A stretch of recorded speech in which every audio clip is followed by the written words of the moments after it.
Эта невероятная история произошла в глухих лесах Канады. Джон, опытный смотритель парка, как обычно, патрулировал отдаленный лесной участок. Вдруг он услышал необычный шум. Пронзительное эхо разнеслось по деревьям. Мужчина сделал паузу, его чувства обострились.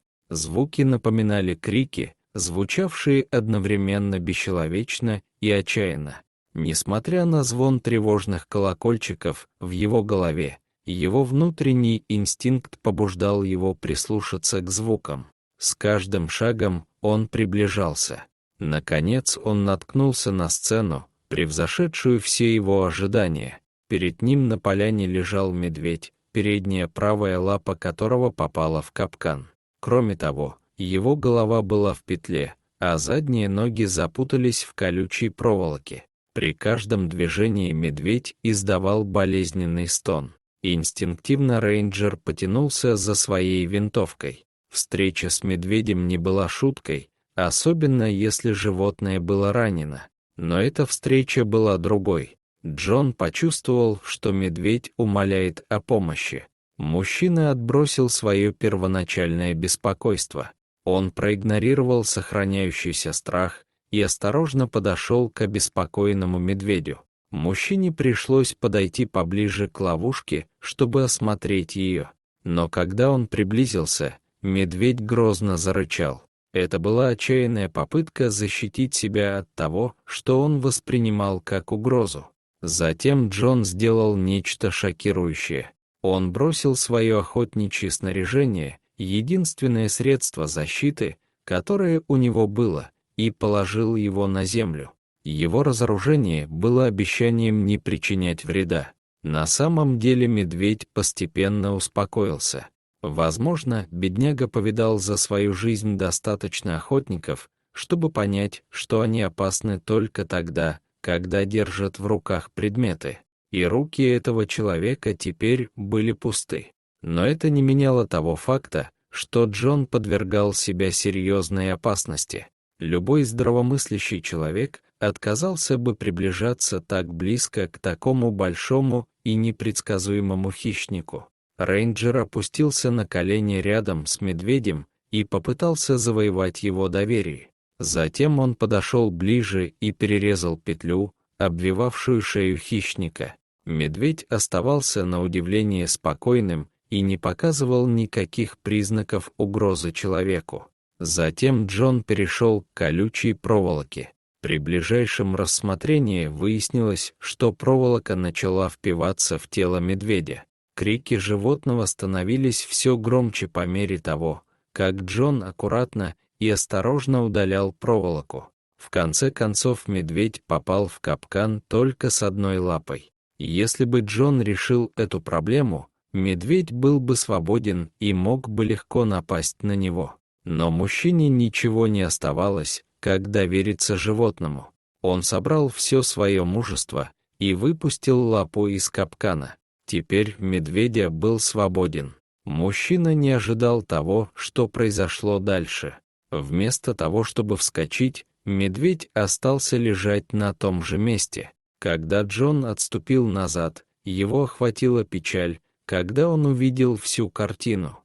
Шерсть животного была отмечена глубокими ранами. Через несколько минут медведь собрал все силы и встал.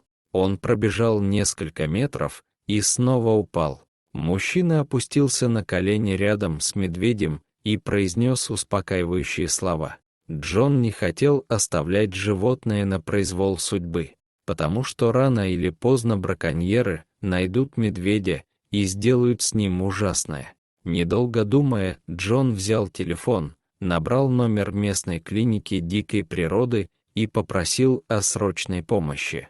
Когда приехали люди, медведя сразу усыпили транквилизаторами и тщательно осмотрели. Команда определила, что медведь, вероятно, находился в такой мучительной ловушке в течение нескольких дней, терпя голод и боль. Произошла инфекция, и операция была признана необходимой, чтобы предотвратить дальнейшие осложнения.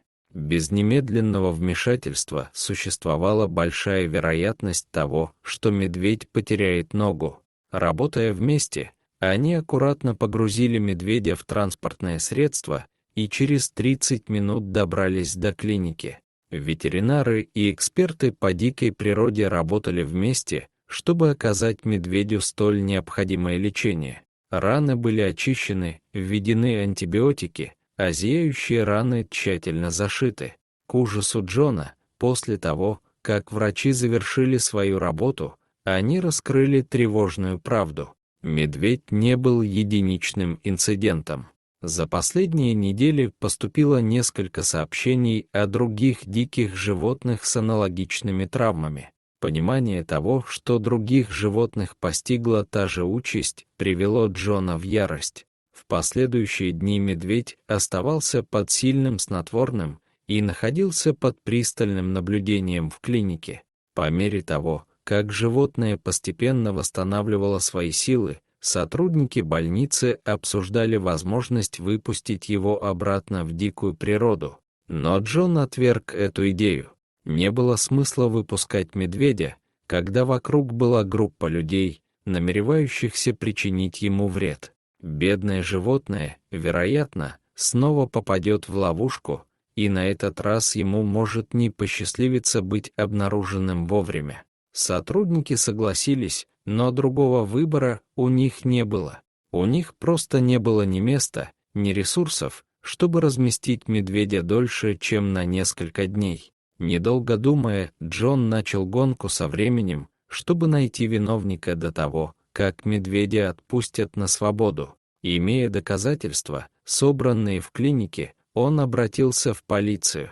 Совместно со службами по контролю за животными начали расследование дела. Но Джону этого было недостаточно. Он знал, что ему придется взять дело в свои руки. Он установил камеры наблюдения в самых популярных охотничьих местах, но безрезультатно. Но в одну роковую ночь Джона разбудил сигнал тревоги камеры наблюдения за дикой природой. Адреналин пронесся по его телу. Он тут же вскочил и отправился в лес с фонариком. Дрожащими пальцами Джон начал идти по следам. Каждое маленькое движение в темноте ночи заставляло его сердце биться быстрее. Вскоре он понял, что шаги ведут глубже в лес, в укромное место, которое он редко патрулирует. Внезапно звуки прекратились, и над деревьями воцарилась жуткая тишина. Джон затаил дыхание, выходя на поляну. Перед ним была только что поставленная ловушка. Но прежде чем он успел что-либо сделать, позади него сломалась ветка. Он обернулся и увидел приближающуюся к нему темную фигуру. Недолго думая, он прыгнул на фигуру и одолел ее после короткой, но ожесточенной борьбы. Это был человек, который расставлял ловушки. Джон немедленно позвонил в полицию, которая арестовала мужчину и собрала оставшиеся улики. На допросе мужчина признался в своих преступлениях и раскрыл все места расставленных им ловушек. Власти обнаружили и обезвредили все ловушки, но история имела неожиданный поворот. В течение следующих нескольких дней медведь выздоровел и был выпущен обратно в дикую природу. Джон и команда увели медведя вглубь леса. Но когда медведь наконец вышел на свободу, он сделал нечто необычное. Вместо того, чтобы немедленно убежать и скрыться в зарослях, он остановился в нескольких метрах от машины и в последний раз оглянулся. Он словно благодарил людей за помощь. В этот момент Джон и другие рейнджеры начали плакать. Медведь перевел взгляд вперед и, наконец, скрылся в густых деревьях. Дорогие зрители, если вам понравилось это видео, то ставьте лайк и подписывайтесь на наш канал. До свидания.